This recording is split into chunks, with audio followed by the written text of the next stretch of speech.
ইহুদিরা বললেন, আমরা আপনাকে নবী মানতে চাই না, তবে কিছু শর্তে আপনাকে নবী মানব। আপনাকে আমরা কিছু প্রশ্ন করব, এই প্রশ্নের জবাবগুলো যদি আপনি দিতে পারেন তাহলে আমরা আপনাকে নবী হিসাবে মেনে নেব। আল্লাহর নবী সাল্লাল্লাহু আলাইহি ওয়াসাল্লাম বললেন, ঠিক আছে, আমি তোমাদের 4টি প্রশ্নের জবাব দেব। শর্ত হলো তোমাদেরকে অঙ্গীকারবদ্ধ হতে হবে, যেভাবে ইয়াকুব আলাইহিস সালাতু ওয়াস সালাম তার সন্তানদের থেকে অঙ্গীকারবদ্ধ হয়েছিলেন, অঙ্গীকার নিয়েছিলেন। তোমরাও যদি এইভাবে আমার কাছে অঙ্গীকার করো তবে আমি তোমাদেরকে 4টা প্রশ্নের জবাব দেব। ইহুদিরা তখন বলল, ঠিক আছে, আমরা অঙ্গীকারবদ্ধ হলাম। 4টি প্রশ্নের জবাব যদি আপনি সত্যিকার অর্থে দিতে পারেন তাহলে আমরা আপনার উপরে যে কোরআন নাজিল হয় সেই কোরআনকে মেনে নেব, আপনাকে নবী হিসাবে মেনে নেব। তারা প্রথম প্রশ্ন ছুড়ে মারলেন, বলেন দেখি, আপনি যেহেতু প্রথমেই ইয়াকুব আলাইহিস সালাতু ওয়াস সালামের কথা বলেছেন, তাহলে আপনার কাছে প্রথম নাম্বার প্রশ্ন হচ্ছে ইয়াকুব আলাইহিস সালাতু ওয়াস সালাম সম্পর্কে। বলেন দেখি, ইয়াকুব আলাইহিস সালাতু ওয়াস সালাম কোন 2টি খাবার নিজের জন্য হারাম করে নিয়েছিলেন?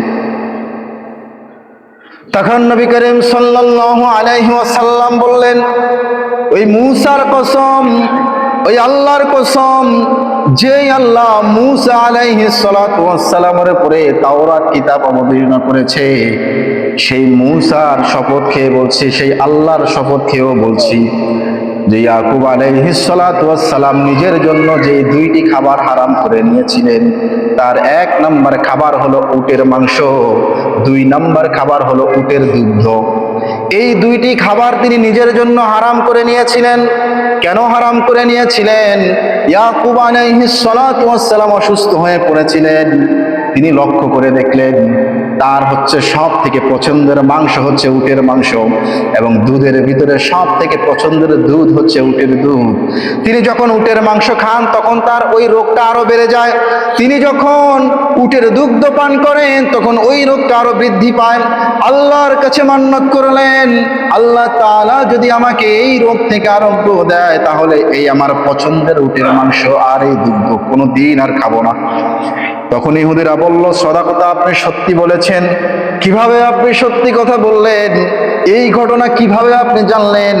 মূসা মুহাম্মদুর রাসূলুল্লাহ সাল্লাল্লাহু আলাইহি ওয়াসাল্লামের শত শত বছর আগে ইয়াকুব আলাইহিস সালাতু ওয়াস সালাম এসেছিলেন, ঠিক না? তারা এটাকে সত্য বলে স্বীকার করে নিলেন। 2 নাম্বার প্রশ্ন ছুড়ে দিলেন, যেহেতু আপনি মূসার কসম খেয়ে বলেছেন, মূসার উপরে শপথ করে বলেছেন, মূসার কথা বলেই আপনাকে এবার আরেকটি প্রশ্ন করছি। বলেন দেখি, নবীর গুণ কি? নবী হওয়ার জন্য গুণ কি? নবীর ভিতরে কি গুণ থাকে, তথা শেষ নবীর গুণ কি? আপনি যে শেষ নবী, আপনি মানুষকে বলে বেড়াচ্ছেন আপনি শেষ নবী, তাহলে আপনি বলেন শেষ নবীর আলামত কি?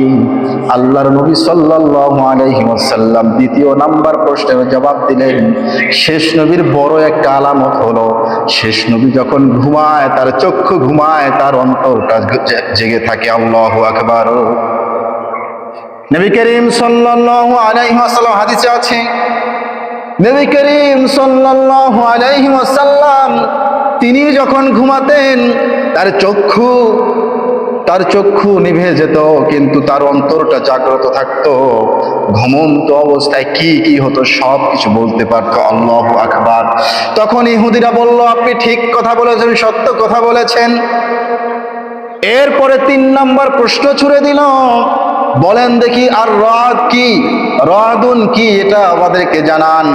তখন নবী করিম সাল্লাল্লাহু আলাইহি ওয়াসাল্লাম বললেন, রাদ হচ্ছে একজন ফেরেশতা যার কাছে আগুনের ঝান্ডার আছে।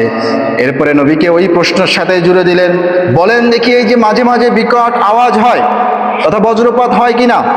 আওয়াজ হয়, এই আওয়াজটা কেন হয়? নবী করিম সাল্লাল্লাহু আলাইহি ওয়াসাল্লাম জবাব দিয়ে দিলেন, রাদ নামক এক ফেরেশতা, তার হাতে আগুনের এক ঝান্ডা রয়েছে, ওইটা দিয়ে মেঘকে তাড়া করে। একটি মেঘ যখন আরেকটি মেঘের সঙ্গে বাড়ি খায়, একটি মেঘ যখন আরেকটা মেঘের সঙ্গে স্পর্শ হয় তখন এক বিকট আওয়াজ হয়। সেই বিকট আওয়াজকে আমরা মেঘের গর্জন বলে থাকি। তারা বললেন, আপনি সত্য কথা বলেছেন। করেছেন। 4 নম্বর প্রশ্ন করলেন, বলেন গো নবী, আপনার কাছে কোন ফেরেশতা ওহী নিয়ে আসে? এই জায়গায় তাদের প্যাচ, কোন ফেরেশতা আপনার কাছে ওহী নিয়ে আসে? তখন নবী করিম সাল্লাল্লাহু আলাইহি ওয়াসাল্লাম তিনি জবাব দিলেন, আমার কাছে ওই ফেরেশতা ওহী নিয়ে আসে যেই ফেরেশতা প্রত্যেকটা নবীর কাছেই দেখা করত।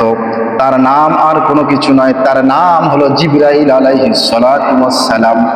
তখন ইহুদিরা বললেন যে আমরা যেই ওয়াদা আপনার সঙ্গে করেছি, আপনি সবগুলো কথাই সত্য বলেছেন, কিন্তু ওয়াদা ভঙ্গ করে ফেললাম, ওয়াদা মানতে পারলাম না, শুধুমাত্র একটাই কারণ, আপনি যদি জিবরাইল আলাইহিস সালাতু ওয়াস সালাম আপনার উপরে ওহী নিয়ে আসে এই কথা না বলে যদি বলতেন মিকাইল আলাইহিস সালাতু ওয়াস সালাম আপনার উপরে ওহী নিয়ে আসে, তাহলে আমরা আমাদের ধর্ম ত্যাগ করে আপনার ধর্ম গ্রহণ করতাম।